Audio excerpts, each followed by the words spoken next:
भगवान श्री कृष्ण और कुम्हार की कहानी। ये कहानी भगवान कृष्ण के बाल्यकाल की है। बचपन में कृष्ण बड़े ही शरारती थे।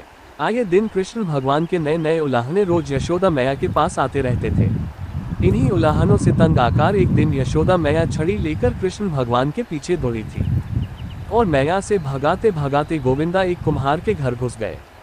उस वक्त कुम्हार अपने काम में व्यस्त था, पर जब कुम्हार की दृष्टि भगवान पर पड़ी तब वह बड़ा ही प्रसन्न हो उठा। कृष्ण बोले, कुम्हार जी, मेरी मैया बहुत क्रोधित है और छड़ी लेकर मुझे ढूंढ रही है। कुछ समय के लिए मुझे कहीं छुपा लीजिए। कुम्हार भगवान श्री कृष्ण के अवतार स्वरूप से ज्ञात था।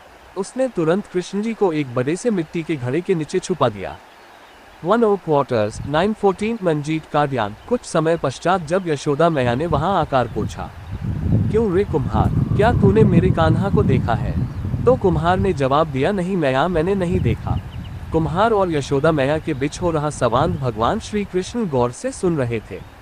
फिर जब माता यशोदा वहां से चली गई तब कान्हा बोले, कुम्हार जी, मेरी माता यदि चली गई हो तो मुझे इस घड़े से बाहर निकालिए।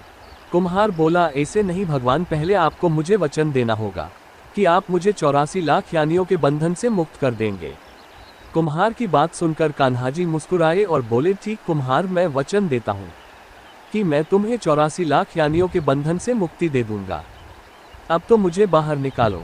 कुम्हार बोला, मुझे अकेले को नहीं महाप्रभु, मरे पूरे परिवार को भी 84 लाख यानियों के बंधन से मुक्त करने का वचन दीजिए, तो ही मैं आपको घड़े से बाहर निकालूंगा। इस पर कृष्ण बोले, ठीक भैया, मैं उन्हें भी 84 लाख यानियों के बंधन से मुक्त करने का वचन देता हूँ। अब तो बाहर निकाल दो। अब कुम्हार बोला, बस प्रभु जी, एक विनती और है, उसे पूरा करने का वचन देते हैं तो मैं आपको घड़े से बाहर निकाल लूंगा। कृष्ण बोले, अब वह भी बता दो। कुम्हार ने कहा, है प्रभु जी, जिस घड़े के नीचे आप छुपे हैं उस घड़े को बनाने के लिए लाई गई मिट्टी मेरे बैलों पर लाद कर लाए है। आप मेरे उन बैलों को भी 84 लाख यानियों के बंधन से मुक्त करने का वचन दीजिए। कृष्ण भगवान ने कुम्हार का प्राणी प्रेम देखकर उन बैलों को भी मोक्ष देने का वचन दिया। कान्हा बोले, लो, तुम्हारी सभी इच्छाएं पूरी हो गई है, अब तो इस घड़े से मुझे बाहर निकल लो। इस बार कुम्हार बोला, अभी नहीं भगवान, बस एक अंतिम इच्छा शेष रह गई है और वही ये है कि जो भी जीव हम दोनों के बीच हुए इस संवाद को सुनेगा उसे भी आप इस जन्म और मृत्यु के चक्र से मुक्त कर देंगे। बस यह वचन भी दे दीजिए, तभी मैं आपको इस घड़े से बाहर निकालूंगा।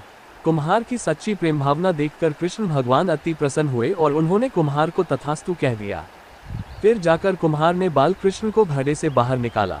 उनको साष्टांग प्रणाम करके उनके चरण धोए और वह चरण अमृत प्राशन करके अपने पूरे घर में उसका छिड़काव किया। अंत में कुम्हार प्रभु कृष्ण के गले लगकर इतना रोया कि उनमें ही विलीन हो गया।